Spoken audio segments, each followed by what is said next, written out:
IPL 2024 থেকে বিদায় নিল রয়্যাল চ্যালেঞ্জার্স ব্যাঙ্গালোর। প্লে অফস অবধি কোয়ালিফাই করেও ব্যাঙ্গালোর কিন্তু এলিমিনেটর থেকেই বিদায় নিল।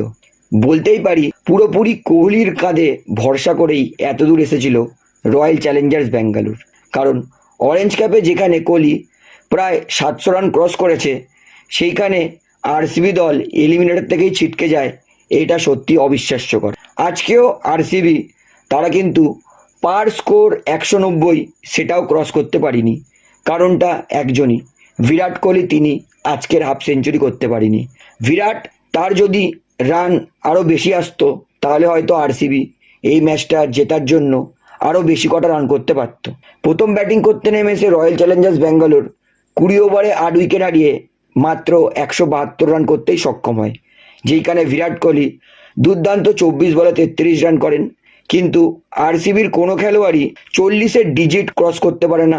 ফলে আরসিবি কিন্তু 172 রান মোটে করে, যেখানে বোঝাই যাচ্ছিল যে রাজস্থান রয়্যালস এই ম্যাচটা অতি সহজে চেস করে দেবে।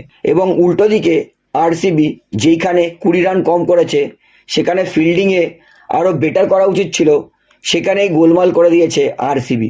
যদি আরও একটু ভালো ফিল্ডিং করতো তাহলে হয়তো আরসিবি ম্যাচটা জিতেও পারত। যেখানে ম্যাক্সওয়েল প্রচণ্ড দায়িত্বহীনভাবে খেলেছে, সেইখানে ম্যাক্সওয়েল কিন্তু ফিল্ডিংয়েও গুরুত্বপূর্ণ ক্যাচ মিস করেছে। বাজে ফিল্ডিং করেছে, বাজে ব্যাটিং করেছে। অর্থাৎ বলতেই পারি বিরাট কোহলির কাঁধে ভরসা করে যে এতদিন আরসিবি চলছিল, সেই বিরাট কোহলি যেহেতু আজকে বেশি রান করতে পারিনি, তাই আরসিবির কিন্তু এতটা দুর্দশা হয়েছে। তো খুবই খারাপ লাগছে বিরাট কোহলির জন্য, আরসিবির জন্য নয়।